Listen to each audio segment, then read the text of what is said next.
Welcome back to another edition of that Stay Off My Grass podcast. It's your boy Jeremiah back again to talk Laker basketball, baby.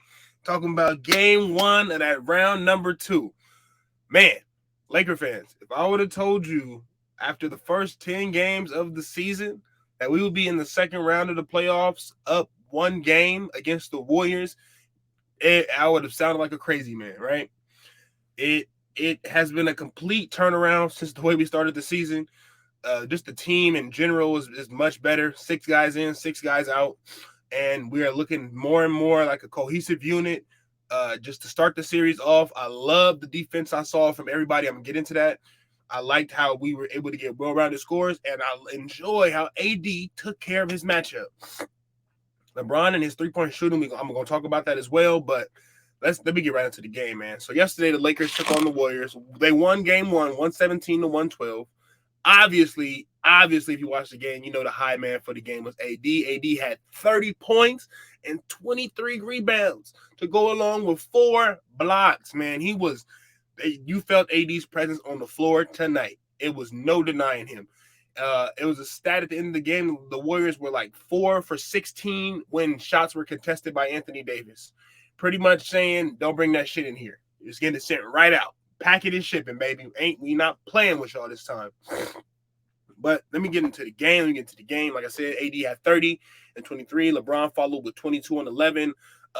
D'Angelo Russell finished with 19. Looked good. And also Dennis Schroeder also had 19.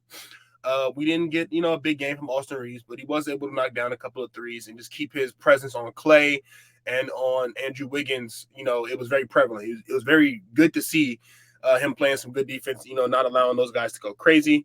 And like I said, nobody on the Warriors really went crazy like that. You had Stephen Clay finish with 25, and I want to say it was 27, but they wasn't really killing us from the three-point line like they would. And they also had Jordan Poole. Jordan Poole also had 20. So the Warriors had 3 scorers with 20 points, but it just was not enough. The Lakers' defense was spectacular last night.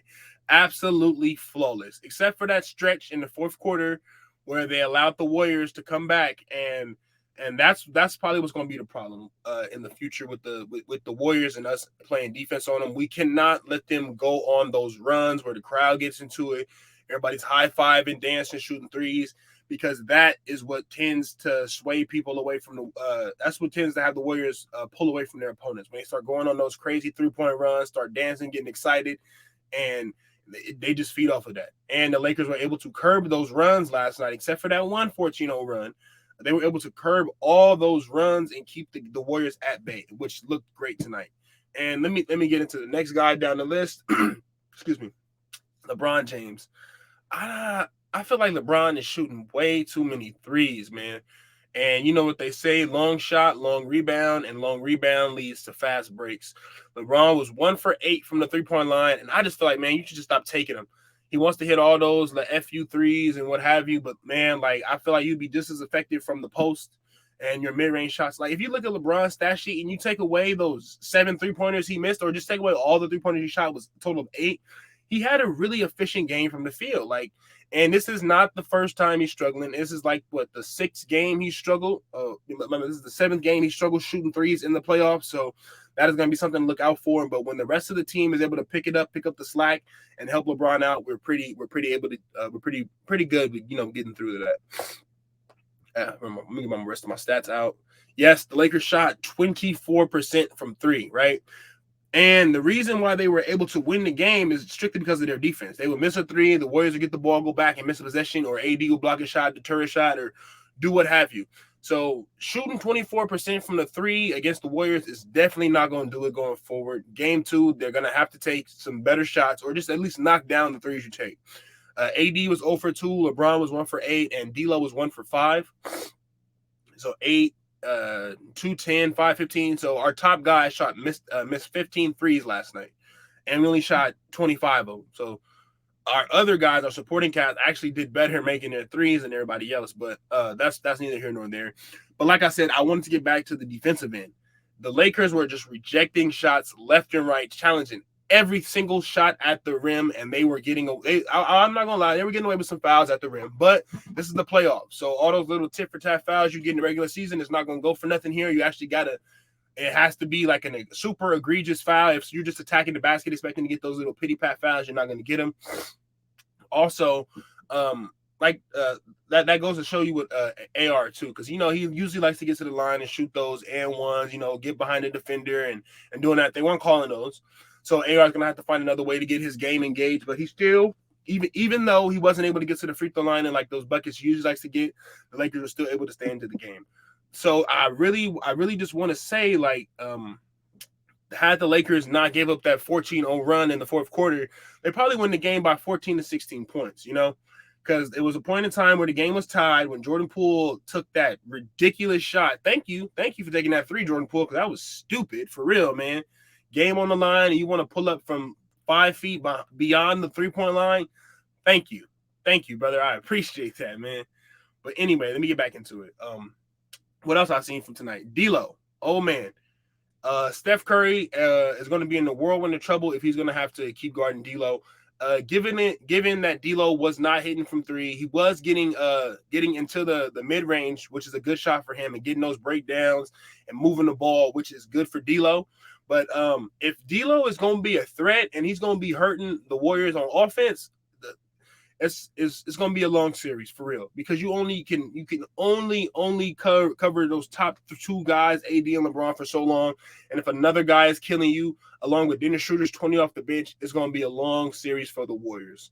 And I love it. I don't think we're going to get a sweep, but hey, I could be wrong. Everybody thought the year Jokic won that MVP that the Suns were not going to sweep them, but hey, it ended up happening.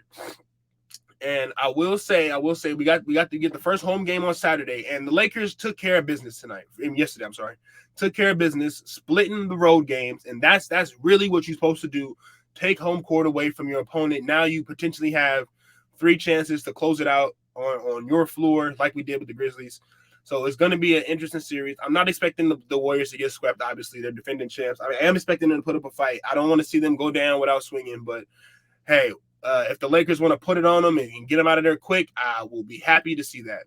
And like the Warriors, they did play a Game 7 on Sunday. I'm not giving nobody no grace because it's the NBA, man. Like, if my team is playing the Game 7 on Sunday and we have to play on a Tuesday, nobody would care. So the Warriors didn't take care of their business. They have to go to 7 games. The Lakers took care of theirs in 6, got that rest they desperately needed, and they were able to, get their – they were able, to get their rest, and they looked like they looked a little rusty to start the game. But as the game progressed, they were able to get into their mode and look like the team they're supposed to be, with great contributions from AD and LeBron. And I don't think Kevon Looney is going to have an easy series. He was able to get away with all those rebounds and all that defense he was playing on Sabonis, because Sabonis was scared, got the living daylight scared out of him by the interior of the Warriors. And Sabonis isn't just a scorer like that, On a regular night in the association on the Tuesday against the Charlotte Hornets, yes, he's a guy. Triple-double, 3-point shooter, minimum mid-range, all that. And Kevon Looney was easily able to defend him, because Sabonis is not a banging big, and he's not going to get inside and hook shot you to death and pivot you to death. He's a mid-range, finesse big, kind of like a power forward. I did say going into that series that Sabonis was going to be the key, because he doesn't play defense. He's not very physical like that. And the Warriors just out-physicaled Sabonis, took him out the game, took him out the series, and they were able to win. But I don't see them doing that with AD, nor Rui, nor LeBron, nor anybody on the inside.